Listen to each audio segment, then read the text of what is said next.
Semua, kembali lagi bersama aku, Olivia Augustinai.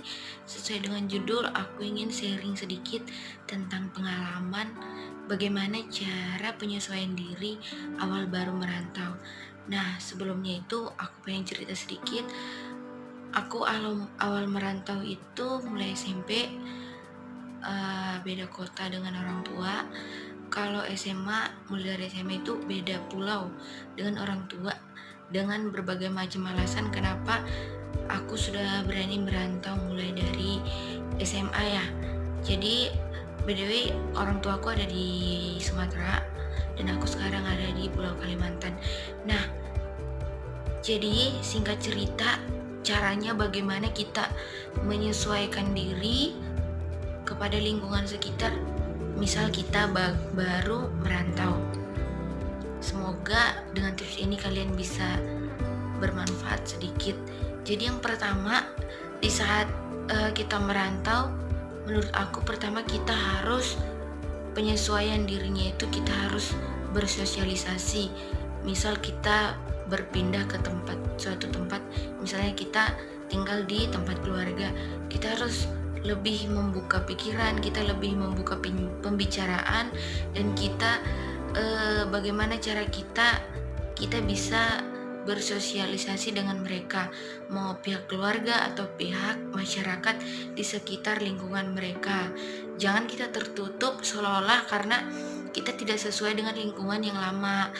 Memang penyesuaian itu agak susah ya, tetapi kalau misalnya kita usaha pelan-pelan dari awal, semuanya pasti bisa kayak gitu.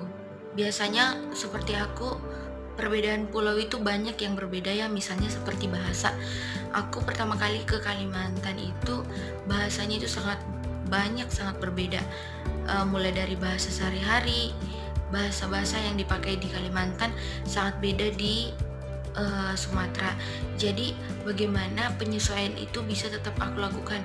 Penyesuaianku itu kalau mulai dari tingkat SMA sekitar 1 tahunan aku mulai bisa menyesuaikan, tetapi teman-temanku yang ada di sekolah mereka membantu aku. Jadi aku punya teman yang membantu aku bagaimana aku bisa tahu dan paham bagaimana sistem mereka dalam bersosialisasi atau berbahasa di Pulau Kalimantan. Jadi intinya kita harus terbuka kepada lingkungan kita yang sekarang. Nah, yang kedua, kita itu harus membuka pola pikir kita. Maksudnya dengan membuka pola pikir itu, kita datang ke tempat mereka, berarti kita yang harus menyesuaikan kepada mereka. Jadi kita harus membuka pola pikir kita kalau kita memang bisa untuk menyesuaikan kepada mereka. Kalau kita hanya terdiam dan tidak mau tahu, mungkin agak sedikit lebih susah untuk menyesuaikan. Tetapi kalau kita banyak berbicara, banyak berkomunikasi, banyak bertanya, pasti kita cepat untuk menyesuaikan kepada teman-teman kita. Yang ketiga itu kita mencari teman-teman yang memang sepantaran dengan kita atau satu pikiran dengan kita.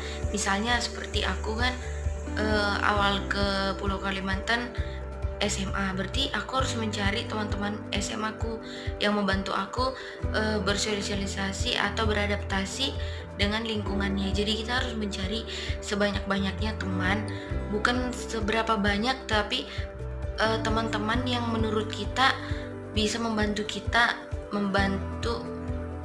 bersosialisasi dengan lingkungan kita yang ada.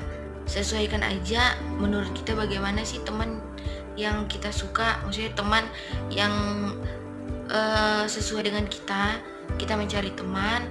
Bukan hanya teman juga, kita mencari, kalau bisa kita mencari sahabat yang bisa berganti pola pikir kita, berganti keluh kesah atau berganti cerita.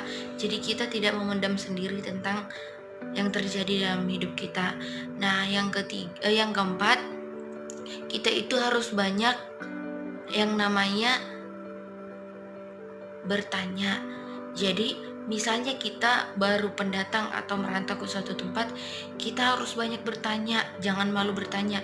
Misal kita di jalan, kita bertanya, misalnya kita nggak tahu jalan, kita tanya, jalan ini mau kemana, jalan ini mau kemana. walaupun di lingkungan orang. Kalau kita bertanya dengan baik, pasti mereka pasti menjawab dengan baik. Jadi kita jangan sungkan bertanya atau sungkan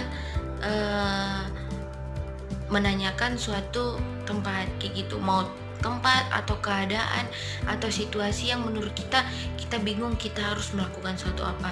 Jadi kalau kita masih bisa bertanya, kita harus bertanya kepada orang-orang. Nah, semisal yang kelima,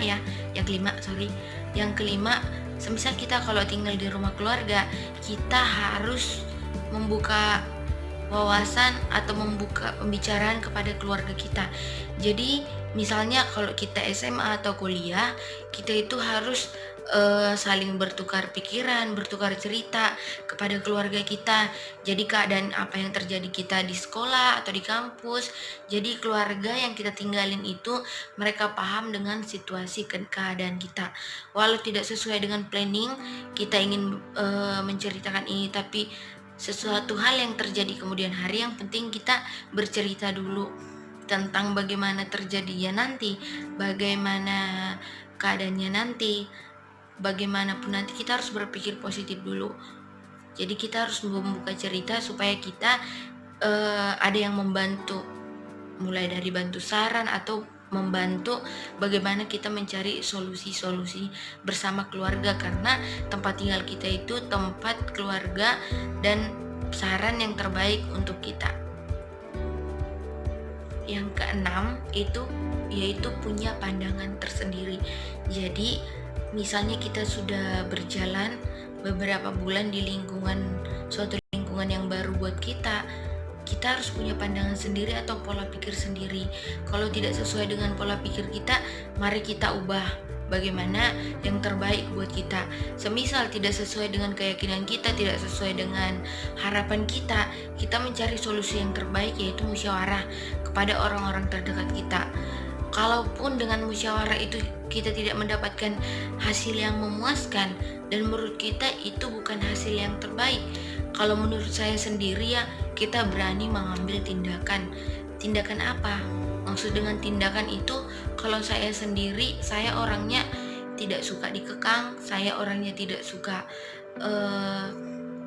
tidak sesuai dengan apa yang ada dalam hati saya. Jadi saya lebih suka, walaupun saya sederhana, walaupun saya kurang mampu, atau walaupun saya ibaratnya pas-pasan dalam kehidupan merantau saya, tetapi saya tidak ada perasaan tidak enakan atau perasaan segala macam yang menjangkal dalam hati saya. Jadi saya orangnya harus berani mengambil tindakan seperti apapun itu. Kalau sesuai dengan keputusan, maksudnya harus sesuai dengan hati saya. Kalau saya sendiri harus sesuai dengan hati saya, tapi itu tergantung kepada teman-teman semua. Kalau kalian berani mengambil keputusan, tetapi dengan syarat di saat kita berani mengambil keputusan sesuai dengan hati kita, tetapi tidak sesuai dengan pola pikir atau musyawarah kita dengan keluarga kita harus berani mengambil konsekuensinya. Ibaratnya di saat kita di sini atau di saat kita di sana, kita pasti memiliki yang namanya pergumulan atau memiliki yang namanya masalah. Jadi kita harus betul-betul memplanningkan bagaimana kita ke depannya, bagaimana kita harus dan bagaimana dan apa yang harus kita lakukan, seperti itu. Walaupun dengan planning yang ada kita belum sukses atau kita belum sesuai dengan apa yang kita jalani, paling enggak hati kita dan pikiran kita itu sesuai dengan apa yang kita mau, seperti itu ya. Tapi kita sudah dewasa, kita harus tahu menjaga pertemanan atau lingkungan kita sendiri. Menurut aku kayak gitu sih guys. Jadi ada 6 tips yang dari aku untuk perantau pemula. Jadi buat kalian yang pengen merantau tapi dengan keadaan COVID sekarang, kita harus stay home. Misalnya di tahun depan, atau kalian yang sudah merantau sama seperti saya, kita sudah merantau dan keadaan seperti ini, kita tidak bisa pulang kampung, kita tidak bisa bertemu keluarga, kita jauh dengan keluarga. Jadi kita harus betul-betul paham dan kita harus betul-betul punya tujuan. Seperti itu guys. Walaupun ada gejolak kehidupan, terkadang kita naik dan turun, kita harus optimis kalau kita mampu dan kita bisa berjuang dan kita bisa sukses di perantauan. Oke guys, semoga saran-saran dari aku bisa berguna buat kalian, buat saya, dan buat kita semua yang baru-baru merantau ke luar daerah. Oke, sekian dari aku. Jangan lupa like, comment, dan subscribe. Dadah.